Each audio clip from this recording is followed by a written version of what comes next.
Et de retour dans cette séance, du coup, deuxième partie. On vient donc juste de parler du lien entre l'entité, le moi profond, et les différentes personnalités, les différents rôles que nous avons à jouer dans nos vies réincarnationnelles. Et Seth enchaîne dans le paragraphe suivant en disant « Vous êtes le moi multidimensionnel qui vit ces différentes existences. » Il n'insistera jamais assez là-dessus. Il parle. Donc là, pour remettre un peu la scène, Jen, qui parle pour Seth, discute avec son mari, mais donc, quelque part, Seth parle à Robert directement. Quand il s'adresse à nous, en fait, il parle aussi à tous les êtres humains, puisqu'il est en train d'écrire son livre. C'est différent des fois quand il fait des sessions personnelles, il va parler directement à différentes personnes. Donc là, vous, c'est voilà, tous les lecteurs de son livre. Vous êtes le moi multidimensionnel. Donc Seth, quand il parle comme ça, mais c'est-à-dire que tout le temps, n'importe qui, quand on parle à n'importe qui, on ne s'adresse pas uniquement à la personne qu'on a en face de nous. On ne s'adresse pas uniquement à l'être humain qui s'est incarné. On parle directement, également, puisque l'être humain qu'on a en face de nous n'est qu'une partie de l'entité. Donc on parle à l'entité directement. Vous êtes le moi multidimensionnel. Nous parlons à ce moi directement. Alors à une partie de lui. Mais parler à une partie de lui, c'est parler au moi complet. Et ça aussi, ça peut être intéressant de se dire qu'à chaque interaction humaine qu'on a, on parle à quelque chose de plus grand que la personne qui est juste en face de nous.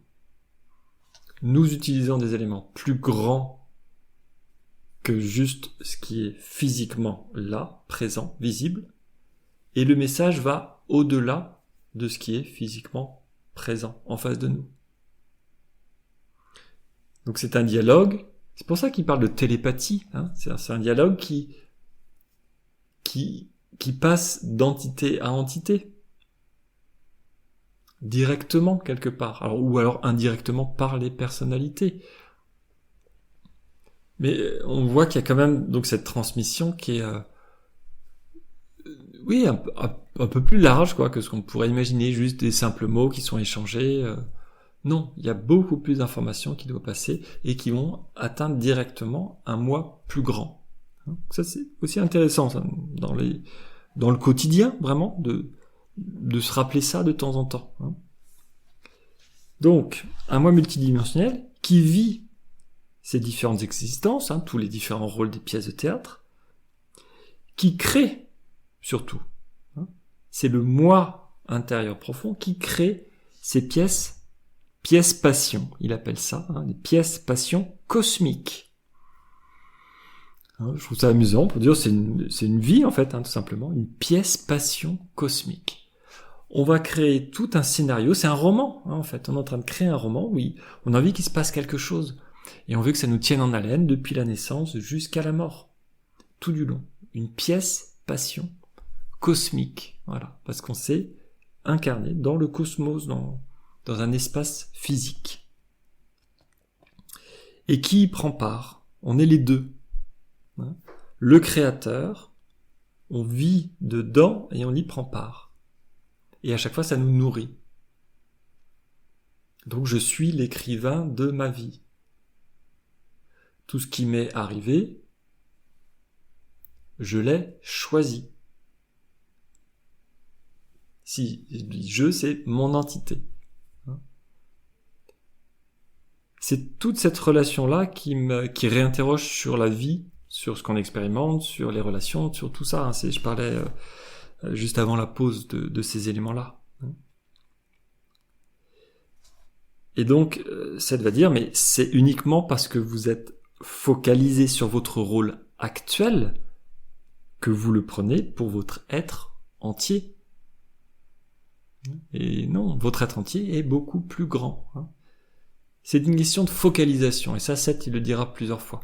Jen avait la capacité de se défocaliser, de la réalité physique, et c'est comme ça qu'elle a pu rentrer en lien avec Seth, et qu'elle a pu, après, elle a développé ses propres capacités médiumniques. Donc, plusieurs fois, elle a été interrogée par la police, qui l'ont appelée en tant que médium. Donc, c'était juste des coups de fil, je crois pas qu'il y ait de... Si, peut-être des fois, elle avait des réunions, bon, je me souviens plus. Bonjour, voilà, je suis le capitaine de la police à tel endroit. Il y a quelqu'un qui a disparu. Est-ce que vous avez des informations? Donc on vous donne le nom, un peu les indications de base. Et puis elle disait des impressions qu'elle avait par rapport à ça. Et plusieurs fois, elle a aidé la police à aider à retrouver des personnes disparues comme ça. Voilà. Oui, je vois. Alors, c'est beaucoup par sensation, par émotion, comme fait Seth quand il donne des indications de clairvoyance.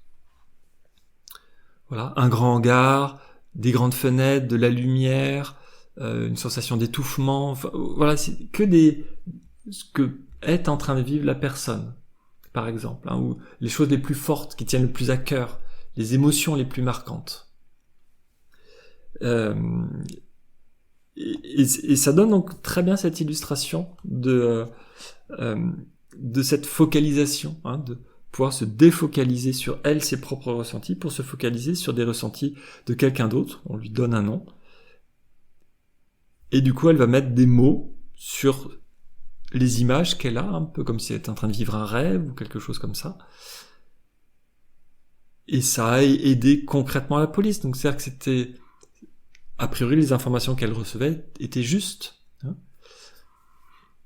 Donc, là, on voit que c'est vraiment ça dont nous parle Seth à plusieurs moments dans le livre, cette capacité-là à développer en nous, de défocaliser, de comprendre intellectuellement que nous avons plus d'informations à capter que ce qui est visible dans ce monde palpable avec les 5 sens. Donc, quelque part, d'atténuer nos 5 sens, les informations qui viennent de nos 5 sens, parce que c'est que le monde physique, pour essayer de déployer ce qu'il appelle les sens internes, qui sont des sens non physiques, mais auxquels on est en permanence connecté, et notamment notre entité communique avec nous par ces sens internes. Et être défocalisé, c'est justement quitter le monde physique, partiellement, c'est essayer de s'en éloigner un petit peu pour comprendre globalement la réalité qui est derrière ce monde physique, beaucoup plus large. Voilà, donc il utilise très souvent ce terme de focaliser. Vous êtes focalisé sur votre rôle. Voilà, moi actuel, Laurent actuellement, je suis trop focalisé sur mon rôle. Certainement. Du coup, vous le prenez pour votre être en entier. Vous croyez que vous êtes uniquement ça, ce que vous en percevez. Donc là, il le redit une nouvelle fois, non, non, non. Voilà. Ce n'est pas comme ça, vous êtes plus. Et il va dire, vous vous donnez ces règles pour une bonne raison. Là, j'ai mis un petit point d'interrogation dans la marge, je pense qu'il ne va pas en dire plus sur cette bonne raison, ce sera expliqué plus loin. Mais c'est juste la question que souvent on se pose en disant, mais si effectivement, bon, admettons, nous avons des vies réincarnationnelles. Admettons, alors à la rigueur, pas forcément, mais en tout cas, il y a une âme, un esprit, une conscience qui viendrait avant, qui nous définit plus que le corps physique. Sans parler de vie réincarnationnelle, à la rigueur, ça peut se comprendre à part. Ok, si c'est ça, mais pourquoi j'en ai pas conscience ?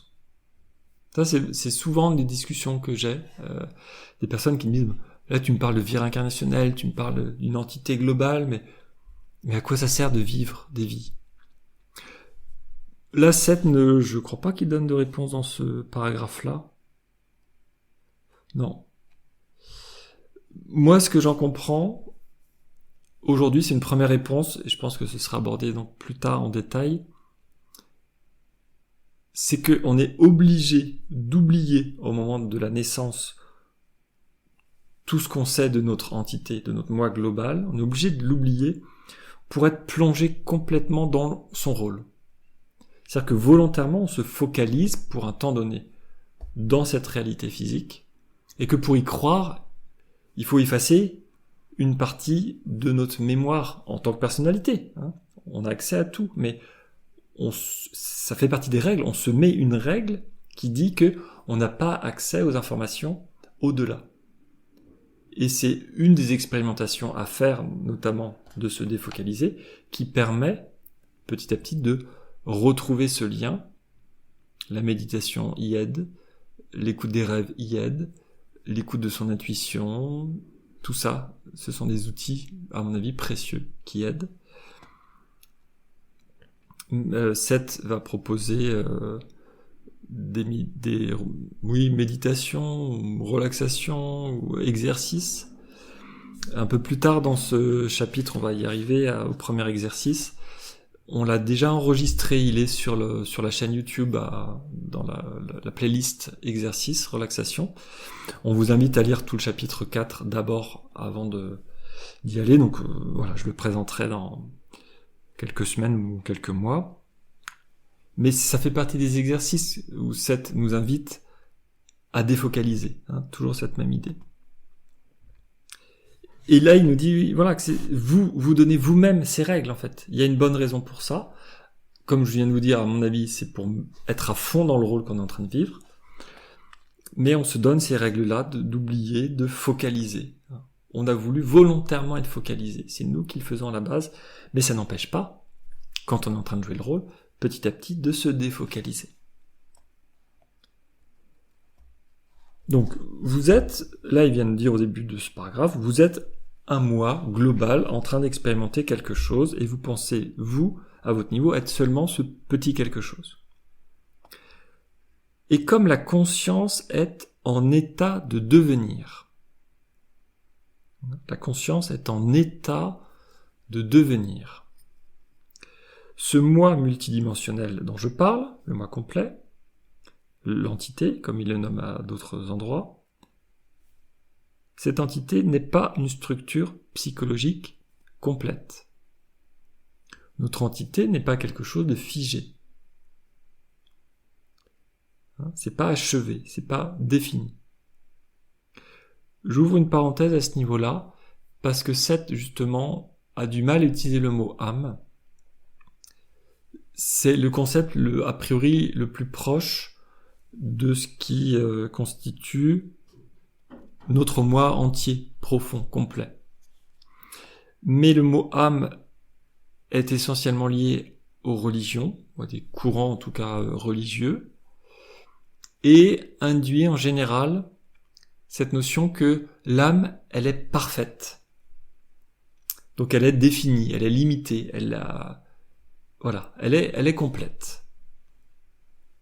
Et c'est pour cette raison que Seth n'aime pas et refuse plusieurs fois d'utiliser le mot âme pour parler de l'entité, parce que c'est trop connoté. Ça induit d'autres tout de suite ce qu'on appelle des hyperliens, c'est-à-dire qu'on va tout de suite dans notre mémoire, le mot âme est relié à des connaissances qu'on en a. Mais c'est pas du tout l'intention qu'avait Seth au départ. D'où la raison pour laquelle il utilise régulièrement le mot entité qu'il a défini par ailleurs. Voilà, je ferme la parenthèse. Donc c'est vraiment pour dire que cette conscience, donc, elle est en état de devenir, elle est tout le temps en train de créer, elle est en train de grandir.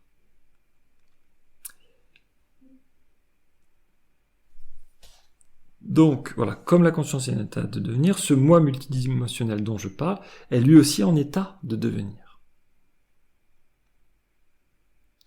Nous sommes, nous, en permanence, quelque chose qui est en train de grandir, d'expérimenter. C'est la raison pour laquelle on continue d'expérimenter. Et on disait dans la séance précédente, on apprend en agissant. Ce moi multidimensionnel, il apprend en permanence à travers les différentes personnalités, donc les différentes vies qu'on a. On apprend et ça nous donne des éléments pour évoluer, pour grandir, pour se construire, pour utiliser notre capacité de conscience différemment, peut-être plus finement au fur et à mesure. On apprend à gérer notre conscience, à gérer en tant qu'outil. Voilà. Notre moi multidimensionnel est lui aussi en état de devenir. Donc, tout ça, ça bouge.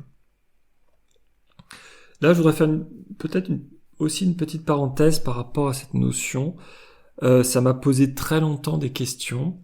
Le fait que Seth dit et affirme clairement « le temps n'existe pas » et qu'en parallèle, il dit... Donc, quand on dit « le temps n'existe pas », déjà, premier élément, il faut être clair, le temps existe dans la réalité physique. Car nous en avons besoin, ça fait partie des règles de vie, le temps et l'espace sont définis, ça fait partie du cadre d'expérimentation pour pouvoir expérimenter le monde physique. Les objets ne peuvent pas être tous au même endroit, on a besoin de les répartir pour pouvoir les identifier, pour pouvoir se connecter à l'un ou à l'autre. Le temps permet d'avoir des actions qui ne sont pas liées toutes au même moment, pour pouvoir comprendre l'intensité de tout ce qu'on a vécu. On crée ce temps linéaire avec des événements qui se succèdent. Donc quand Seth dit « le temps n'existe pas », ce n'est pas au niveau réalité physique, ça c'est le premier élément à comprendre, c'est un niveau au-dessus, dans la réalité non physique. De manière générale, le fonctionnement de la réalité que nous ne percevons pas directement, à la réalité globale, ne fonctionne pas avec le temps. Moi, c'est comme ça que je le comprends aujourd'hui. Là, cette notion de dire le moi multidimensionnel grandit, ça veut dire qu'il évolue. S'il évolue, c'est-à-dire qu'il passe d'un état A à un état B, qui sont deux états différents. Il est en état de devenir. Il y a quelque chose qui est état A, il y a quelque chose qui est état B. Et il va de l'un à l'autre. Et que moi aujourd'hui, mais parce que je suis un être physique certainement, je ne vois pas comment on peut passer en tout cas d'un état à un autre sans la notion de temps. C'est-à-dire que même au niveau donc de la réalité générale, à l'échelle de notre moi multidimensionnel en tout cas, pour dire les choses clairement, même le moi multidimensionnel évolue, donc s'il évolue, il passe d'un état à un autre état, il y a besoin de temps pour cela. C'est-à-dire qu'à un moment donné, il est ça, et à un autre moment, il est ça. Donc ça induit forcément la notion de temps. Et c'est là où pour le moment, je ne suis pas très clair dans ma compréhension du matériau de Seth. Donc autant le fait qu'ils disent le temps n'existe pas, il faut mettre un bémol par rapport à la réalité physique, là je pense que ça c'est très clair. Autant ça veut dire qu'il y a un autre niveau imbriqué, c'est-à-dire il y a un état supérieur où là, notre niveau de conscience, notre entité évolue également, il y a besoin de temps. Et il y aura encore un autre niveau de réalité au-dessus où il n'y aurait pas du tout de temps. Pourquoi pas ? Mais à chaque fois, Seth va dire de toute manière que même tout ce qui est, il en parlera plus tard, dans les notions de Dieu, le chapitre sur les dieux, etc. Tout ce qui est, il grandit, il évolue, il expérimente à travers nous. Donc, s'il évolue, si quelque chose évolue, je ne vois pas comment évoluer sans temps. Moi, aujourd'hui, avec ma compréhension physique. Ce qui veut dire que soit c'est juste, en fait, le temps n'existe pas, ça veut dire dans les mots, dans la bouche de Seth, les mots qu'il utilise, ça veut dire ce que vous prenez pour du temps, dans votre réalité physique, n'est que un des paramètres qui a été défini, mais que ce n'est pas la même fonctionnement quand on sort de cette réalité physique. À mon avis, c'est comme ça que la meilleure explication que j'ai à ce jour, c'est que Seth utilise le mot la phrase « le temps n'existe pas » pour nous faire comprendre que ce que nous percevons dans la réalité physique n'est pas la règle du jeu dans la réalité globale. Donc il y aura peut-être un équivalent de temps. Il parle souvent, comme j'ai dit dans la séance précédente, de l'intensité.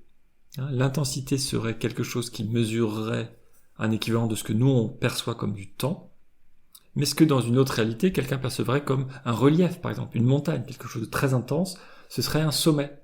Quelque chose de très peu intense, c'est un creux. Donc c'est une autre représentation du même phénomène d'intensité, par exemple. Donc nous percevons un certain temps, nous, en tant que être humain, qui n'est pas la même notion quand on quitte cette notion-là, cette réalité-là physique. D'ailleurs, la preuve, c'est que notre entité complète a accès à toutes nos vies en permanence. Donc la ligne de temps qu'on imagine, la ligne historique de temps, avec toutes nos vies dessus, finalement, ce n'est pas universel. Ce n'est pas ça qui explique comment le temps fonctionne dans la réalité globale. Pour moi, c'est ça que j'en perçois aujourd'hui. Donc il y aurait plusieurs lignes de temps imbriquées les unes dans les autres, quelque part. Voilà, je pense pas qu'il y ait besoin de faire un schéma, non. Éventuellement, reprenez le schéma que j'avais mis dans la vidéo précédente ou celle d'avant. Parce que déjà, je parlais de ça, il y a les lignes de temps que nous on vit en tant qu'être humain qui s'inséreraient dans une ligne de temps historique. Et bien là c'est pareil, c'est-à-dire qu'il y aurait la ligne de temps que nous on perçoit comme historique, qui est en fait, on a accès à tout, donc c'est notre ligne de temps dans la réalité non physique. Notre moi multidimensionnel, notre entité, a accès à toutes nos lignes de temps historiques d'un coup, en permanence. C'est dans ce sens-là que ce temps-là n'existe pas. Voilà, pour essayer de dire un petit peu des éléments, donc je referme aussi cette parenthèse sur la notion de temps, car c'est des concepts qui peuvent sembler compliqués au départ, ou des phrases des fois où Seth va faire des raccourcis en disant « le temps n'existe pas », waouh, qu'est-ce que ça veut dire ? Donc là, j'espère avoir remis un petit peu des éléments clarifiés, une certaine compréhension, encore une fois, qui est la mienne aujourd'hui. Il continue dans le paragraphe suivant en disant, en parlant toujours de ce moi multidimensionnel, il apprend l'art de la réalisation. Donc on est toujours dans ce devenir, cette réalisation, l'art. Donc vous voyez que c'est quelque chose dont Seth parle avec un mot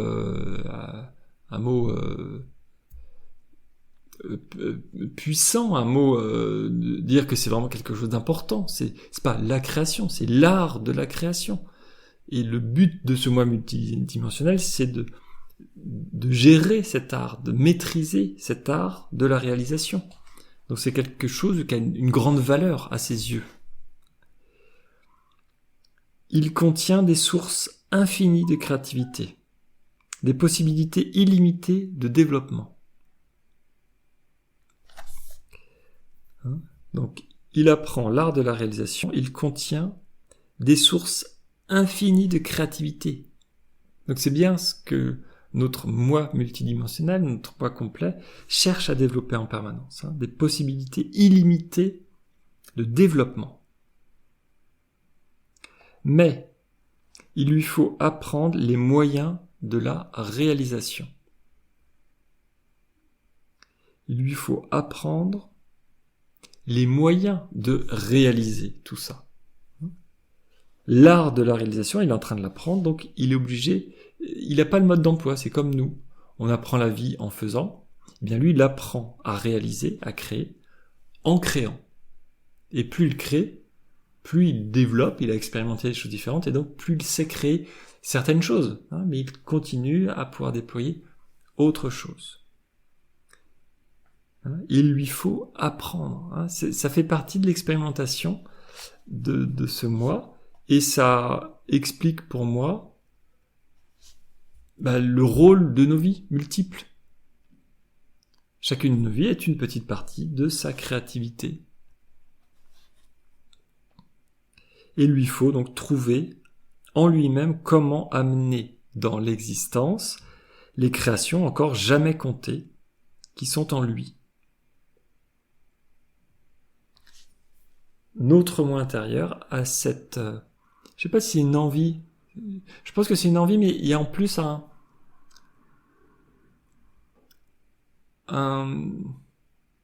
je sais pas comment le dire, si ça fait partie des règles du jeu.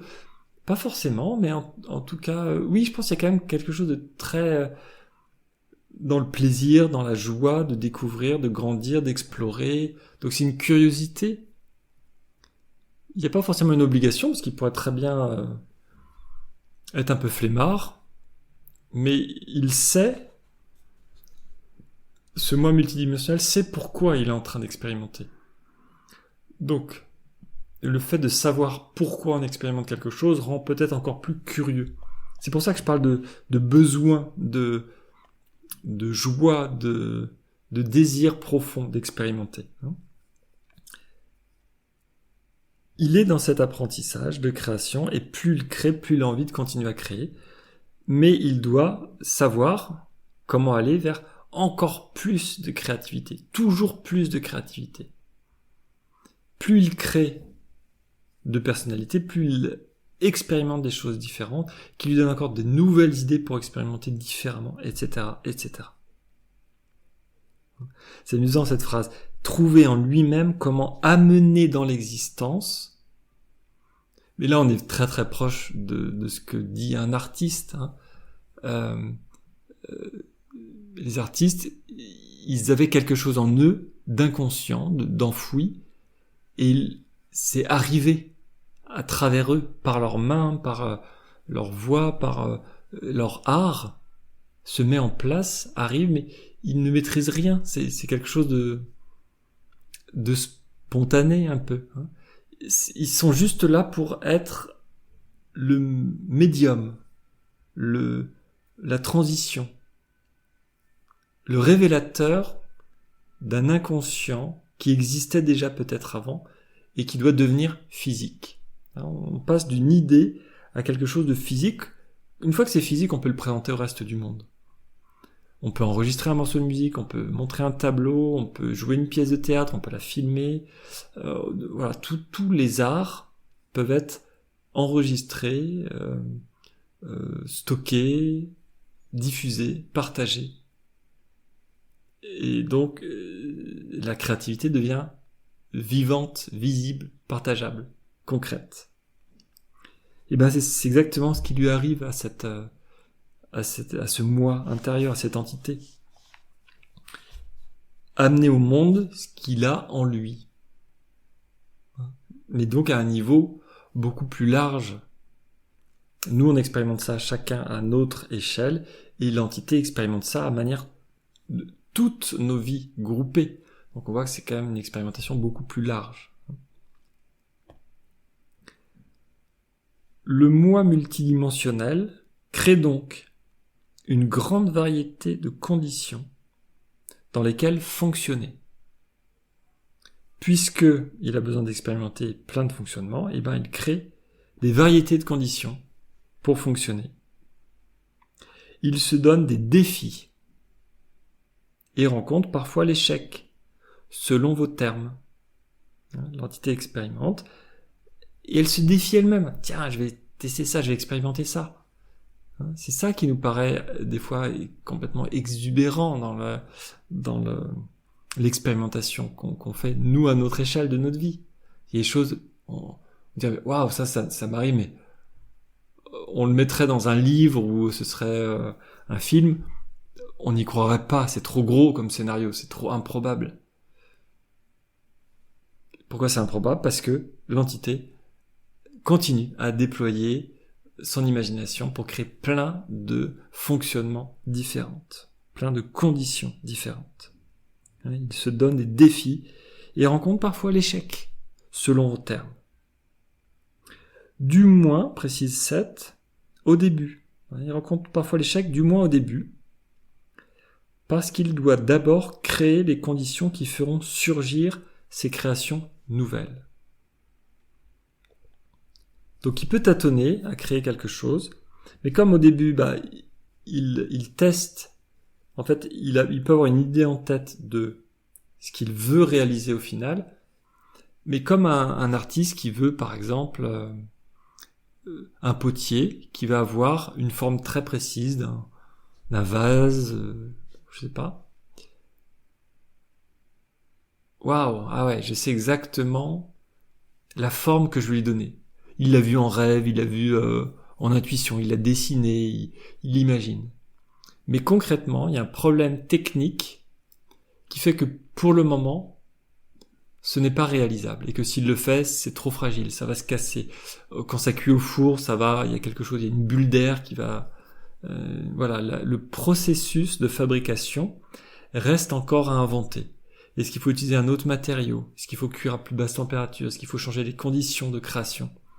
Est-ce qu'il faut changer la qualité de l'émail? Est-ce qu'il faut trouver un nouveau pigment pour trouver la bonne couleur? Est-ce qu'il faut, mélanger plusieurs matériaux? Est-ce qu'il faut, etc., etc. Ça, c'est le processus. C'est les conditions qui font qu'on arrive à faire émerger un objet. Et pour moi, je vois vraiment cette similitude entre le potier.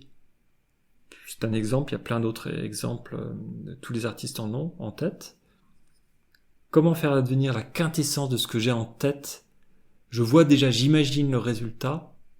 Comment est-ce que je peux le mettre en place?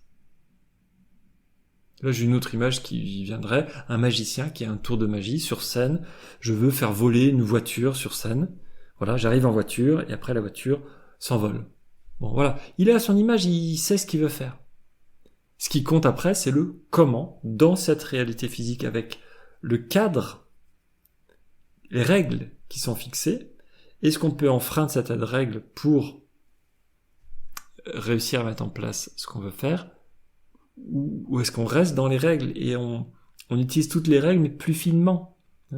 C'est, à mon avis, exactement ce à quoi notre entité est confrontée et comment elle réagit en disant tiens, je veux expérimenter une vie où il va se passer ça. Puis les autres à côté, waouh, non mais t'es un peu fou toi, non. Ah moi j'ai essayé, ça marche pas, j'ai essayé comme ci, comme ça marche pas. Ou l'entité elle-même a expérimenté telle vie. Voilà, 4, 5 vies pour expérimenter, pour aller à tel, je sais pas quoi, un self-made man qui va devenir l'homme le plus riche du monde en 10 ans. Je dis un exemple au hasard. Non, j'ai essayé ça marche pas, j'ai essayé ça marche pas. J'ai essayé comme ça marche pas. À telle époque, ça marche pas.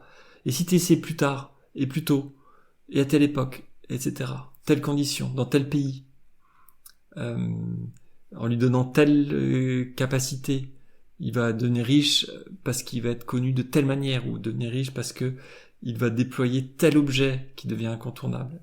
Bon. C'est ça pour moi des exemples de l'expérimentation. Alors là, c'est des expérimentations, je vous donne des exemples de notre vie, nous, quotidienne, mais qui peut être l'expérimentation de notre moi entier. D'où le fait que cette dit, il peut parfois rencontrer l'échec. Dans une expérimentation, dans une vie, voilà, tiens, je vais créer telle vie pour vivre telle chose, et la personnalité ne veut pas quand elle est en train de vivre. J'avais dit la dernière fois aussi, je suis au pied de la falaise, avant de sauter, pas au pied, tout en haut de la falaise. J'ai pas envie de sauter. Non. Mon entité voudrait que j'aille jusque-là parce que j'ai quelque chose à apprendre, mais là, en tant que personnalité, il y a quelque chose, ça ne passe pas. Et donc, dans cette vie-là, je ne ferai pas ce que j'étais censé expérimenter. C'est possible. Le libre arbitre existe. Nous avons toujours le choix. Qu'est-ce qu'on va en faire l'entité? Non, elle a pas réussi, elle va refaire d'une autre manière. Elle veut absolument arriver à son objectif. Donc il se donne des défis. C'est pour ça qu'il se donne des défis qu'il résout à travers ses personnalités. Donc c'est bien pour montrer que notre moi intérieur est complètement impliqué dans nos vies à nous. C'est lui qui expérimente à travers notre focus de nous dans cette vie-là. mais c'est bien lui qui expérimente. C'est vraiment pour faire ce lien, je suis plus que ce que je pense être. Parce que, effectivement, mon entité, à travers moi, expérimente en permanence. Elle participe.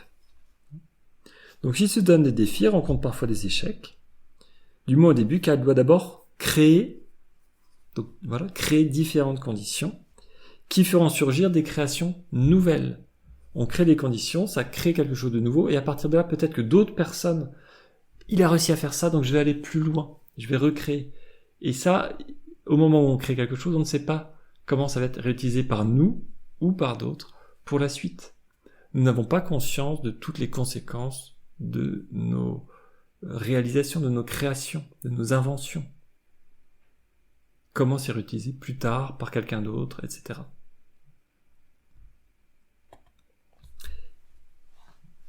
Et Seth conclut ce paragraphe en disant « Et tout cela se fait avec une grande spontanéité et une joie sans limite. »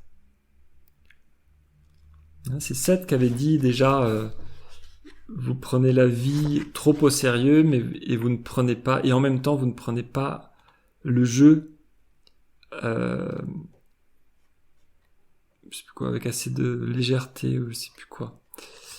Je sais pas si je vais le retrouver là tout de suite. Ouais, ça doit être, si c'est dans le chapitre 3, je crois. Il parle du jeu, bon.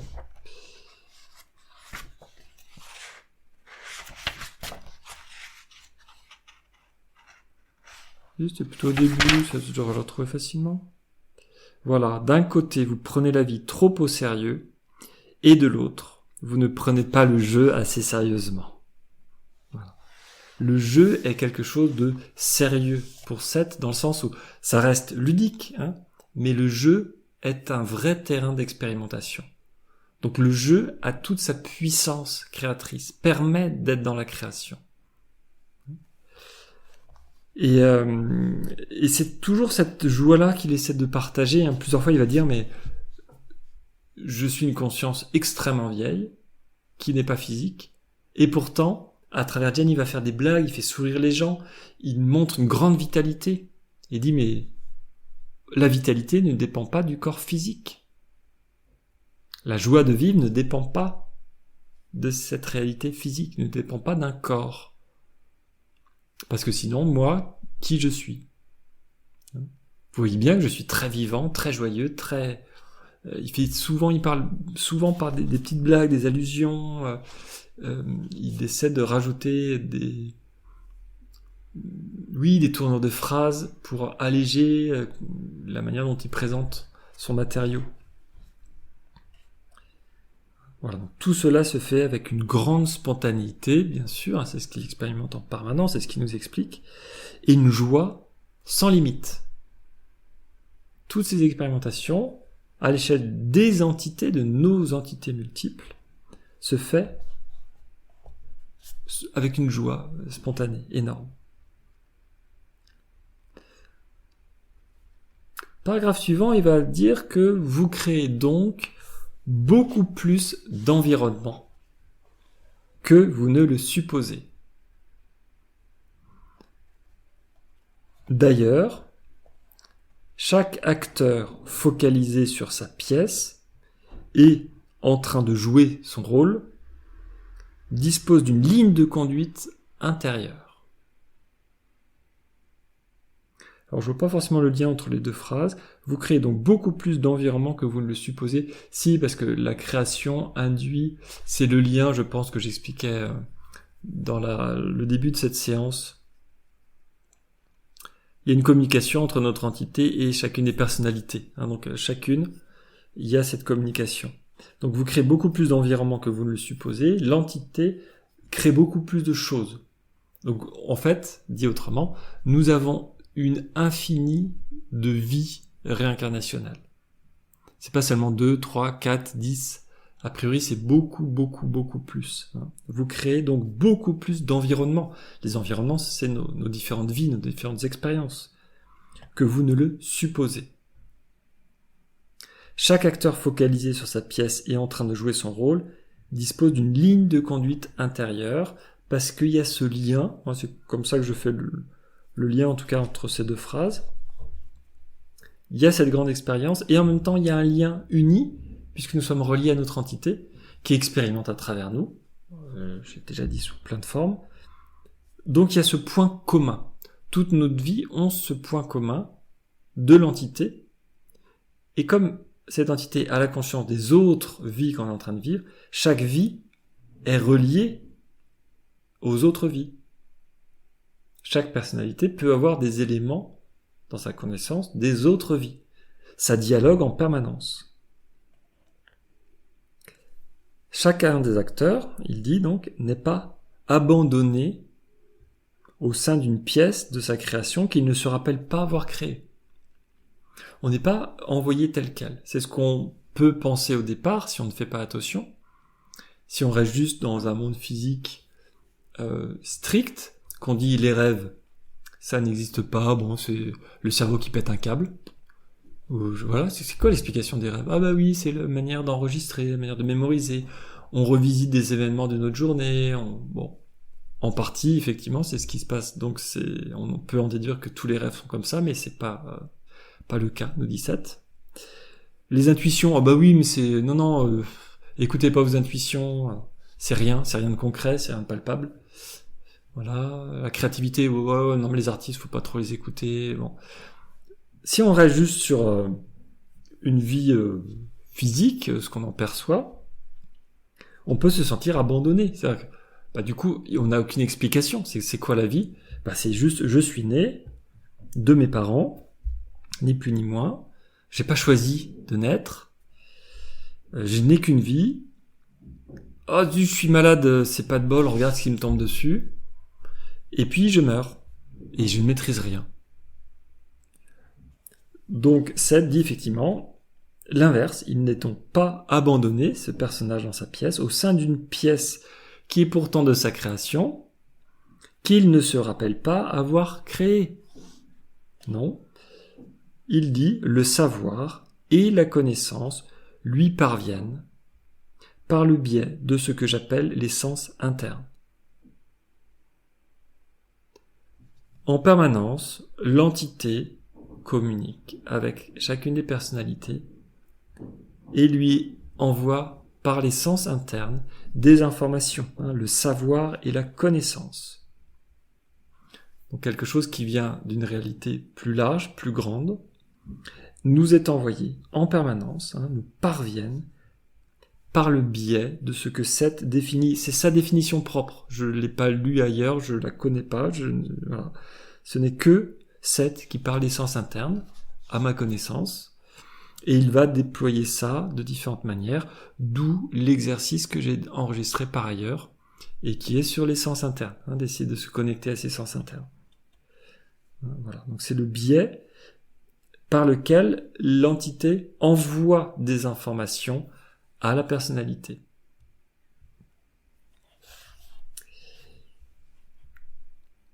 Donc retenez bien ça, les sens internes, ça c'est vraiment quelque chose qui est important. Seth, il va y revenir plusieurs fois dans ce chapitre, et aussi quelque chose d'assez étonnant, c'est qu'il en parlait déjà dans le matériau de Seth, donc les années qui ont précédé l'écriture de Seth parle,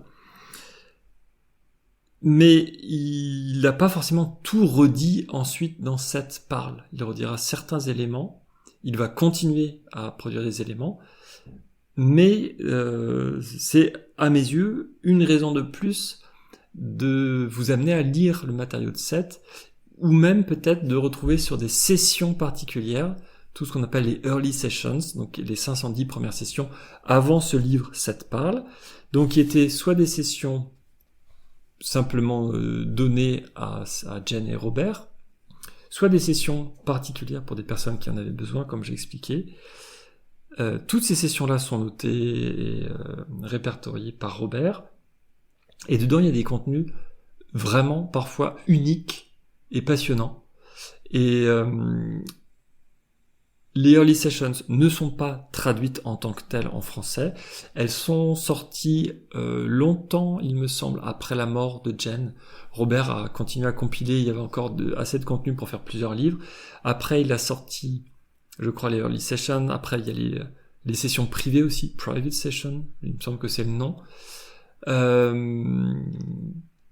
Il me semble qu'il a sorti comme ça ces différents éléments au fur et à mesure, en anglais. C'est pas encore traduit en français. Donc peut-être si on... À notre manière, si on retrouve en tout cas des sessions, des bouts de sessions qui font sens par rapport à ce qu'on est en train d'expliquer, mais c'est un gros travail, c'est-à-dire qu'il faut aller rechercher dans les 510 premières sessions. Moi j'ai pas encore tout lu, c'est en anglais. Seth, quand il parle en anglais, vous voyez qu'il utilise des mots quand même, vous voyez les traductions. C'est pas un anglais forcément toujours évident à lire, et les tournures de phrases et puis les thèmes abordés font que il y a des sessions entières des fois où il faut vraiment prendre le temps de les lire, de les traduire, de les relire. Déjà en français c'est pas évident à comprendre, avec les mots de Seth en direct ça demande encore un peu plus de travail, et d'aller trouver la bonne citation qui va apporter un regard neuf pour alimenter les discussions, par exemple, sur cette parle, ce qu'on est en train de faire pour le moment. Voilà, ça va demander encore beaucoup de temps d'extraction. Pour rappel ou pour information, donc on a un site internet. Là, je viens de le refaire pas mal au niveau de la présentation. En tout cas, j'ai repris toute la présentation. On est en train de compléter le contenu. Il y a dedans un lexique. Je vais peut-être le remettre à jour parce qu'en fait, là, je l'ai mis il y a 2 ans. Il a été posté un peu moins. Donc le fichier qui est en ligne pour le moment, il date d'il y a à peu près 2 ans. Le lexique, c'est en fait une entrée par mots-clés qui vous ramène après aux différents livres dans lesquels ces mots sont expliqués avec les différentes manières que Seth a utilisé pour les définir. Donc c'est loin d'être complet. J'ai commencé à travailler un petit peu sur cette parle, et puis au fur et à mesure de différentes lectures, j'ai refait certains liens. Il y a certains liens, je crois que c'est vers les early sessions, donc c'est que en anglais. Voilà, pour essayer de remettre de la cohérence. Moi en tout cas c'est utile pour moi, donc je vais continuer à le faire. Mais ça demande beaucoup de travail de lire exhaustivement un document. À chaque fois que je vois des mots ou des thèmes, en me disant est-ce que c'est un ensemble de thèmes qui est suffisamment important pour le séparer, pour en faire une nouvelle ligne dans mon lexique. Et puis après, d'essayer de voir, mais finalement, ce mot-là, dans quel autre document il en parlait, dans tous les livres de Seth, plus les early sessions, plus éventuellement d'autres textes qui sont sortis, plus ou moins en parallèle. Voilà. Il y a tellement de contenu que ça va prendre des années. Mais moi, ce que j'aime bien, c'est que ça se complète au fur et à mesure, ça alimente, ça grandit. Et puis, si à un moment donné, on arrive à avoir une vraie association avec plusieurs personnes qui sont motivées et qui ont déjà lu un peu les livres, qui commencent à aller rechercher des informations, eh bien, tout ça peut se compléter par d'autres personnes qui vont aller regrouper... compléter, regrouper, nous aider en tout cas à faire ce travail de synthèse, cet énorme travail de synthèse qui est au tout début. Voilà, donc on s'arrête, on est vers le bas de la page 88, ce chapitre 4 qui parle de la réincarnation, vraiment intéressant. On se retrouve prochainement pour pour la suite, tout simplement, de ces guidages, ou peut-être d'autres vidéos entre les deux qu'on continue à travailler. Merci beaucoup de votre attention, en tout cas, à très bientôt.